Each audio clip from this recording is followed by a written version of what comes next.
Say, man, DJ Hed, man, this brother is from the West Coast. You dig what I'm saying? He is very tapped in and plugged in to the West Coast and what's going on in the music industry and what's going on in the business. You dig what I'm saying? He got his ear to the streets, and he is affiliated with people like Kendrick and TDE and Glasses Malone, and you know, all of the movers and shakers that's making moves and making some noise out of the West Coast. He sat down and chopped it up with the fellas at Figgmunity World Clips and discussed a variety of different topics. You dig what I'm saying? He talked about his issue and his problem with DJ Akademiks and how he uses his platform. He talked about how back in the G, rest in peace to Nipsey Hussle, how folks didn't want to book Nipsey Hussle in the West. You dig what I'm saying? They didn't want to play his music in the West. You dig what I'm saying? Which is crazy to me. Also, he chopped up a little bit about, you know, how some certain individuals from up north on the East Coast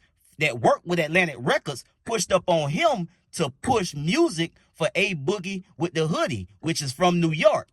And he said that he wanted them to push Roddy Ricch music up north. If y'all want me to play A Boogie with the Hoodie out west, y'all need to push Roddy Ricch up north on the East Coast. And I don't think they wanted to do it. And DJ Hed had an issue with that. So let's get to the content.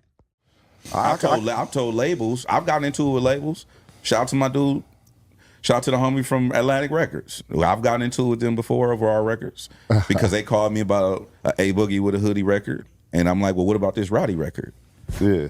Well, you know, we need your support on this A Boogie. Okay, we'll call Flex and Envy and Clue and Self and tell them we need their support on this Roddy record. Until further notice, this is what I'm playing. West Coast, man. Yeah. West I Coast. like that. I don't got time for that shit.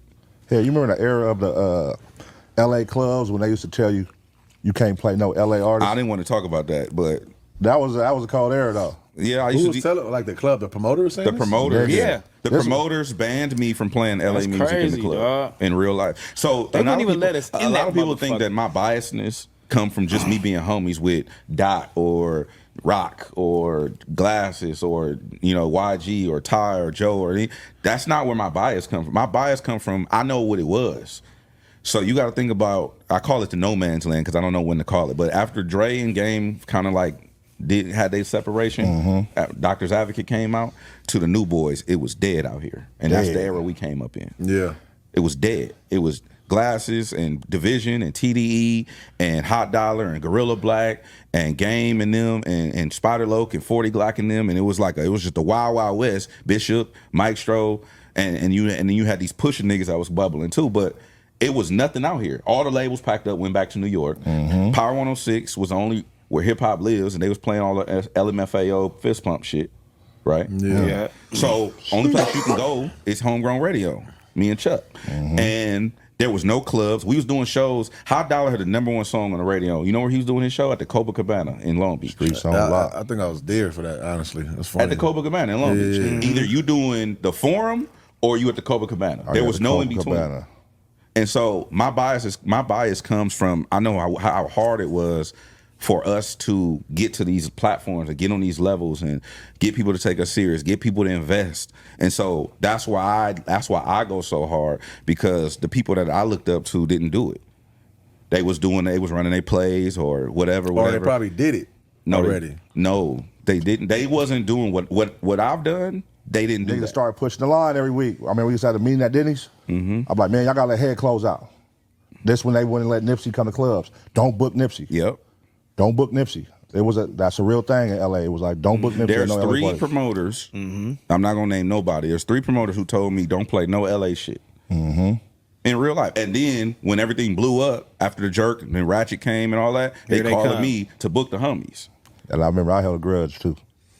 But it's like I didn't. The thing is, you could either hold on to that shit or you could just be like, bro, it's the cost of doing business. And these people are just I expect people to be people, which is why I'm not offended.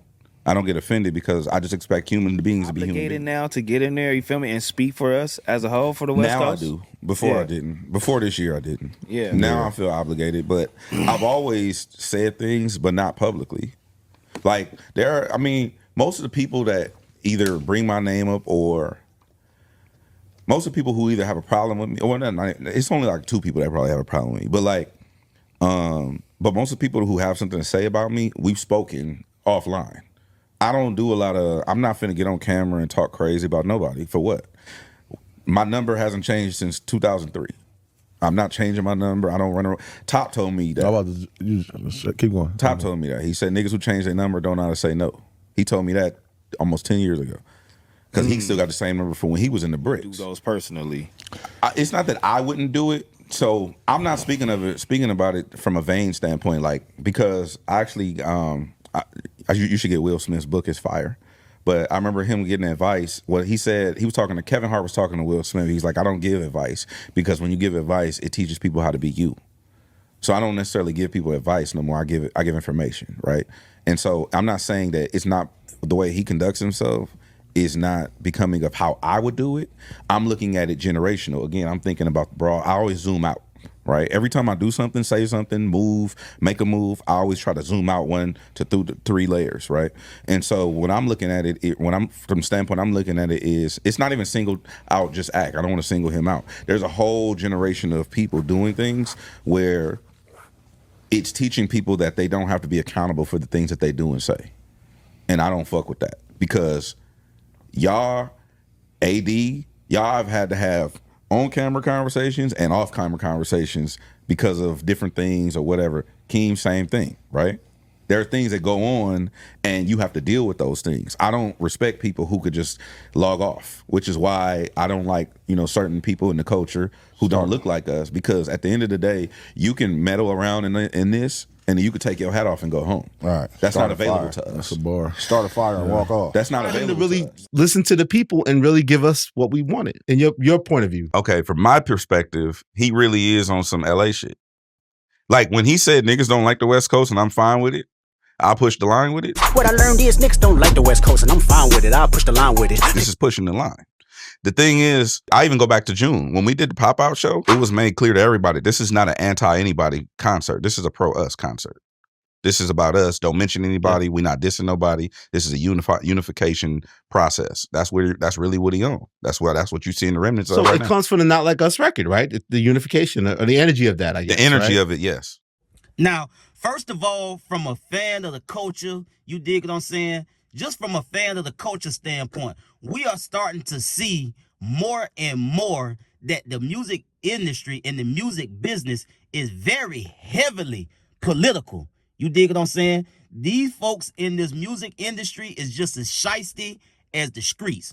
You got the street politics and then you got the industry politics. The only difference is the industry politics is on a corporate level. Now, I happen to agree with all of the points that DJ Hed just made. You dig what I'm saying in the clips that I just played. For number one, as far as DJ Akademiks go, I talked about him over the last couple of days and did some videos about how he uses his platform. It's his. You dig what I'm saying? I'm going to say that out front before I give my opinion about how I feel about DJ Akademiks and how he uses his platform as well. First and foremost, yes, it's his platform. He could do with it what he want. But to DJ Hed, to the point that DJ Hed was making, like, you got folks out here that use their platform to try to manipulate the game and manipulate the system however they can, and they be biased. You dig what I'm saying? You see that with DJ Akademiks and how he talk and break down and discuss any other artist, because he probably don't even really care too much about them, or he know that particular artist don't care too much for him, so he goes scorched earth. Now, when it come to Drake, he'll talk about everything under the sun that ain't got nothing to do with the issue or the issues that Drake may have with what he got going on in the industry or with another artist, but he won't talk about Drake. The man is reluctant to say anything negative about Drake.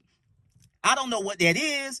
He say he a fan, but I think it's way more than him being a fan. I mean, you come on, man. You dig what I'm saying? But I ain't gonna spend a whole lot of time on that because DJ Hed made a lot of good points. You dig what I'm saying? And it just come from, I get, like, a nigga really just standing on business, bro. You dig what I'm saying? Some folks out here is still holding on to what's real and what they grew up on and what they was raised on and how they was taught, and they seeing the evolution of the music business and the music industry and people involved, that it's changing folks, bro. It's changing people. They compromising their integrity, their morals, their standards, and because they got money, they want to come out and tell us it's all right. It's cool for me to do what I'm doing. It's cool for me to say what I'm saying. Even if I'm lying or whatever it is that I'm doing that's stepping on the code of the streets where you say you came from, you get money and then you switch speeds and then you turn into something else. You dig what I'm saying? And that's the frustration with a lot of real niggas out here in the streets, bro. We watching this shit go down, and to us, it's like, nah, bro, that ain't cool.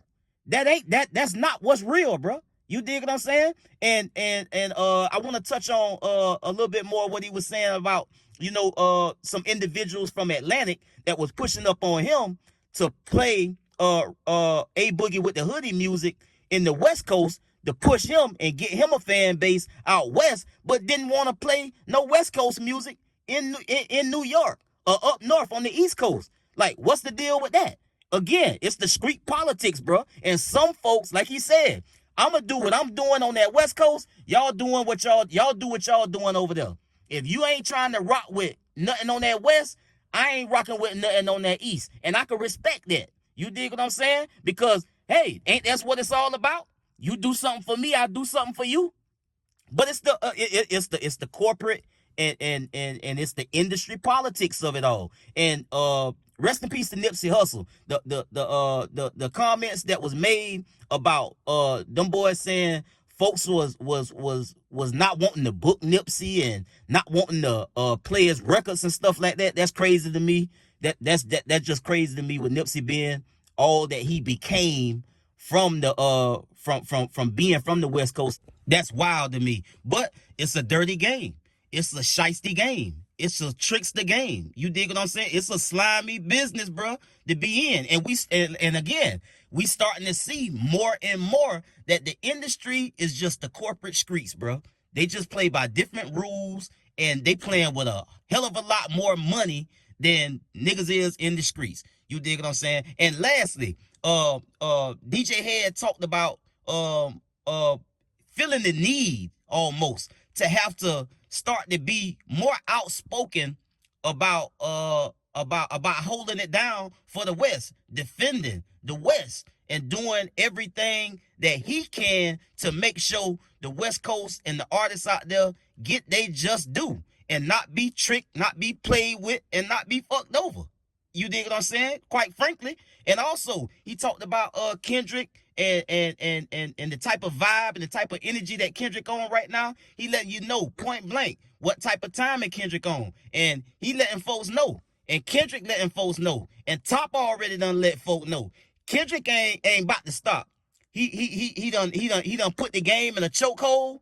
And I don't think Drake got no other option but to try to figure out how the hell he could get up out of this by going against Universal and making it about, Universal and trying to get a $2 billion bag out of them. That's probably what his end game and what his out is. I'm gonna run away from that fight and I'm gonna start this fight. You dig what I'm saying? Because I don't think, as far as like my reputation, my credibility, my fan base, and everything that I done built over the last 10, 15 years and all of that, I can't risk all of that trying to go against this guy because I ain't got no win over there.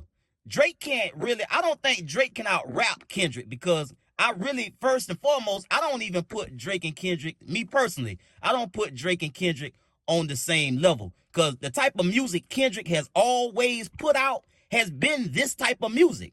But I'm a fan of Drake as well, and Drake is like a good vibe type of artist. Drake make a lot of great damn music, bro, that you could put in and listen to when you riding around the city, looking at the city lights, out just doing your thing, bro, just vibing. Drake, the nigga just make feel good music, bro. And you dig what I'm saying? But I listen to Kendrick for a whole nother reason, almost. Me personally, as a Kendrick fan, because when I'm listening to Kendrick, I I listen to what Kendrick be saying, bro. You dig what I'm saying? Because he always take me somewhere.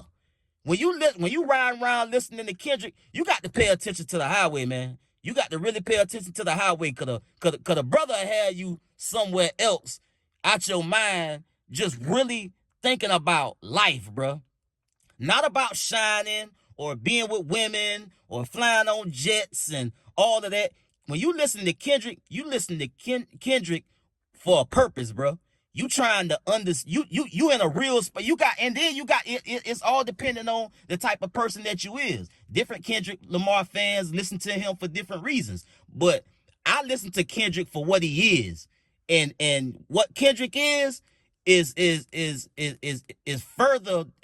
so much further than where Drake is right now. And as long as Drake been running it in the game, he has evolved a little bit.